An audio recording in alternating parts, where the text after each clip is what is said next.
ஷாலும் கர்த்தருடைய நாமம் மகிமைப்படுவதாக.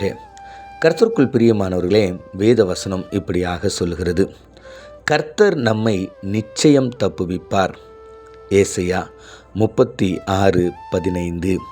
கர்த்தருக்குள் பிரியமானவர்களே, எசேக்கியா ராஜானுடைய நாட்களில் அசிரியா ராஜா இந்த தேசத்து மக்களுக்கு விரோதமாய் படையை எடுத்துக்கொண்டு, நான் உங்களோடு கூட யுத்தம் செய்ய போகிறேன், உங்களுடைய தேசத்தை நான் அழிக்கப் போகிறேன், என்னுடைய பலத்தையும் என்னுடைய அதிகாரத்தையும் நான் இதுவரை செய்த எல்லா விதமான யுத்தங்களுடைய வெற்றி செய்தியும் நீங்கள் அறிந்திருக்கிறீங்கன்னு சொல்லிட்டு அநேக விதத்தில் இந்த தேவனுடைய பிள்ளைகள் அவர்களை மிரட்டுகின்ற ஒரு காரியத்தை நம்ம பார்க்கிறோம்.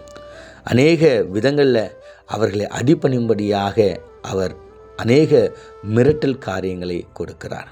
அப்படிப்பட்ட சூழ்நிலையில் எசேக்கியா ராஜா மனிதர்களையோ மனிதனுடைய ஞானத்தையோ தன்னையோ தன்னுடைய ஞானத்தையோ பலத்தையோ எதையும் அவர் சாராதபடிக்கு மக்களையும் தேவனுடைய பிள்ளைகளையும் அவர் பார்த்து சொல்லுகிறார், நீங்கள் எதை குறிச்சும் கவலைப்படாதீங்க, கர்த்தர் நம்மை நிச்சயம் தப்புவிப்பார். ஆம் பிரியமானவர்களே, இன்று நீங்களும் நானும் எசேக்கியா ராஜா சந்தித்தது போல் அநேக கஷ்டமான சூழ்நிலைகளை நம்ம சந்திக்க முடியும். வியாதி, பலவீனம், போராட்டம், கடன் தொல்லை, பயம், எதிர்காலத்தை நிகழ்காலத்தை குறித்ததான கலக்கங்கள் நம்மை சூழ்ந்து கொண்டிருக்கும். என்ன செய்வது என்று அந்த பலவீனங்கள் நம்மளை பயப்படுத்தி கொண்டே இருக்கும், கலங்க வைத்து கொண்டே இருக்கும், நம்மை எப்பொழுதும் தேவனுடைய அன்பிலிருந்து பிரிக்கிற ஒரு காரியமாக இருக்கும்.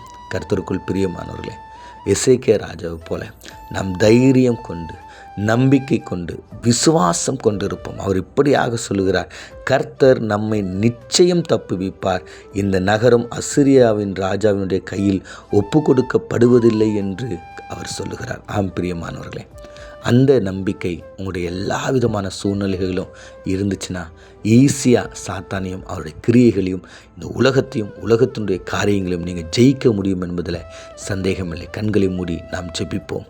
எங்களை அதிகமாய் நேசிக்கிற எங்கள் பரலோக தகப்பனே, கர்த்தர் எங்களை நிச்சயம் தப்புவிப்பார் என்பதை நாங்கள் அறிந்து கொண்டோம் ஆண்டவரே. ஆமாப்பா, நீங்கள் எந்த நிலையில் நாங்கள் இருந்தாலும், சிங்க கெபியில் இருந்தாலும், மீனின் வயிற்றில் இருந்தாலும், சிறைச்சாலையில் இருந்தாலும், மரணப்படுக்கையில் இருந்தாலும், ஆண்டவரே நீர் எங்களை தப்புவிக்க விடுவிக்க வல்லவராயிருக்கிறீர் என்பதை நாங்கள் அறிந்திருக்கிறோம்.